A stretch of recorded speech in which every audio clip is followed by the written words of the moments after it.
자, 비즈니스 인문학 두 번째 시간입니다. 그동안 그 비즈니스 인문학 영상을 업로드하지 못했던 거는 뭐 할 얘기가 없어서가 아니라 할 얘기는 많이 있습니다. 많이 있는데 바빴습니다. 이번 영상은 1인칭, 2인칭, 3인칭 뭐 패션하고 관련이 없는데 이런 얘기를 하면 또 재미있을라나 모르겠습니다만은 유홈핏이라고 하는 패션을 표방하는 업체가 지향하는 바나 어떤 비즈니스 모델이나 이런 것들에 대해서 이해를 하기 위해서는 이러한 사고를 근간으로 해서 나왔다는 것이기 때문에 얘기를 드린 겁니다. 1인칭 대 2인칭 대 3인칭 무슨 얘기를 하려고 하느냐, 일단은 스탈린이 했던 유명한 말부터 하나 소개를 하도록 하겠습니다.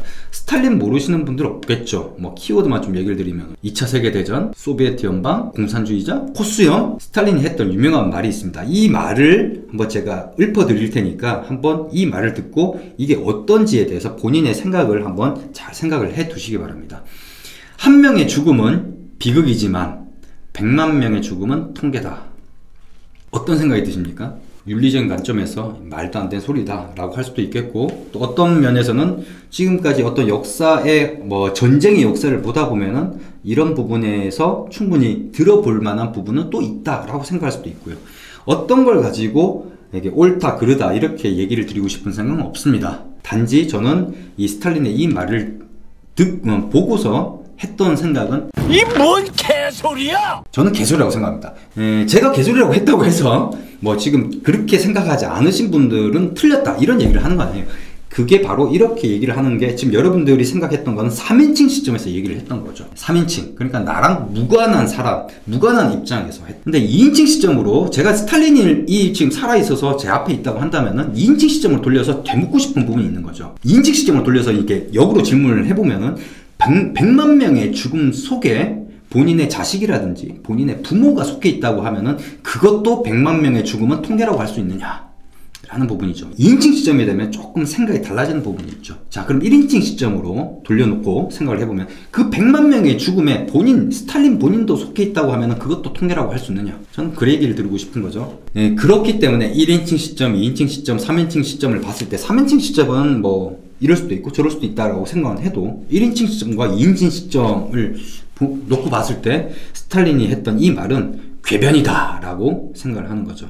그래서 제가 보통 제 개인적인 블로그에다 글을 적는다든지 그럴 때 좀 종종 했던 얘기가 있습니다. 뭐냐면은 옳은 소리는 누구나 다 하지. 그게 뭐냐면 3인칭 시점에서는 어느 누구든 자기가 뭔가 관여가 안 돼 있기 때문에 맞는 얘기, 옳은 얘기를 얼마든지 할 수 있어요. 허나 2인칭 시점이나 1인칭 시점이 되면 달라집니다. 그렇기 때문에 제가 왜 이런 얘기를 드리냐면은 이런 1인칭, 2인칭 시점을 두루두루 볼 줄 알아야지 상대방을 이해할 수 있는 폭이 넓어진다는 거죠. 예, 그렇지만 물론 상대방을 이해하기 위해서는 단순히 머리로서 이성적인 거로만 해당이 안 되고 좀 경험적으로 왜 저럴지, 나는 이런데 왜 저 사람은 저럴까, 이렇게 하면 안 되죠. 왜냐면은 그거는 그 사람이 살아온 인생도 다르고 내가 살아온 인생이 다르기 때문에 내가 그런 사람들을 겪어보지 않으면은 저런 류의 사람은 이렇게 자라왔기 때문에 이런 경향이 있어. 그렇기 때문에 경험적으로 그런 사람을 많이 상대해본 사람은 그래서 저런 사람의 그런 행동도 이해를 한다, 이렇게 될 수 있거든요. 근데 머릿속만 생각하면은 나는 이런데 왜 저 사람은 저러지, 이렇게밖에 안 되는 거죠. 그래서 이해의 폭이 넓어지려면은 그런 부분들이 필요하다는 거죠. 그래서 보통 우리가 이런 얘기를 많이 합니다. 입장의 차이다. 근데 입장의 차이는 이럴 때 쓰는 얘기가 아니죠. 그러니까는 가장 좋은 예라고, 입장의 차이라고 할 수 있는 부분이 남한산성, 김훈의 남한산성, 영화로도 나왔죠. 거기에서 주전파와 주화파의 어떤 대립, 요게 이제 입장의 차이입니다. 주전파는 자기네들의 어떤 표방하고자 하는 그 가치가 그러하기 때문에 이렇다라고 얘기를 하는 거고, 또 주화파 입장에서는 자기네들이 표방하는 가치가 이거기 때문에 그렇다라고 얘기를 하는 거죠. 그게 대립이 됐을 때 무엇을 가지고 옳고 무엇이 그르다라고 할 수는 없어요. 그때 상황을 봤을 때 물론 역사라는 거는 우리가 결과를 다 알고 보면은 그때 이렇게 했어야 된다, 그거는 우리가 다 알고 결과를 다 알고서 하는 얘기고요. 그 당시에 그런 입장에 있었을 때는 무엇이 옳다라고 할 수는 없는 거죠. 이 사람들은 지향하는 바는 똑같습니다. 나라를 위한다는 거. 하지만 그거의 방식이 달랐던 거죠. 이런 경우에나 입장이 차이라고 하는 것이지 단순하게 그냥 무조건 입장이 차이라고 그냥 너는 너대로 생각하고 난 나대로 생각해라, 이거는 아니라는 거죠. 그런 부분들을 좀 이해할 필요가 있는 겁니다.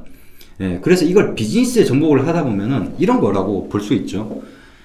내 돈이 중요하면은 남의 돈도 중요한 법입니다. 예, 그러니까 자본주의 논리는 굉장히 심플합니다. 내가 이익이 되면 어떤 누군가가 손해를 볼 수밖에 없어요. 근데 문제는 뭐냐면 대부분의 사람들이 자기 이익만 생각을 하기 때문에 문제가 생긴다는 거죠. 내 이익이 중요하면 다른 사람도 다른 사람의 이익도 중요한데 그런 접점을 찾을 생각은 안 하고 오직 자기만의 이익을 생각해서 속이고 눈팅이 씌우고 이런 일이 벌어진다는 거죠. 그래서 유언빛 같은 경우는 왜 투명하게 그리고 클리어하게 그렇게 정보를 공개를 하느냐, 이런 정보가 공개가 돼야지 다른 사람들도 그 정보를 듣고 그런 관점에서 똑같은 정보를 가지고 바라보다 보면은 속이기가 힘들거든요. 그래서 정보 공개가 돼야 되고 투명하게 운영이 돼야 된다는 게 중요하다는 게 바로 이런 이유 때문입니다. 그래서 이게 1인칭 시점, 2인칭 시점, 3인칭 시점 이런 시점에 대한 그런 부분들을 좀 잘 보고 이렇게 생각을 해보셔야지 좀 이해의 폭도 넓어지고 왜 유호은빛이 이렇게 하는지에 대해서도 생각을 좀 다르게 할 수 있지 않을까 싶습니다. 이번 영상은 여기까지입니다.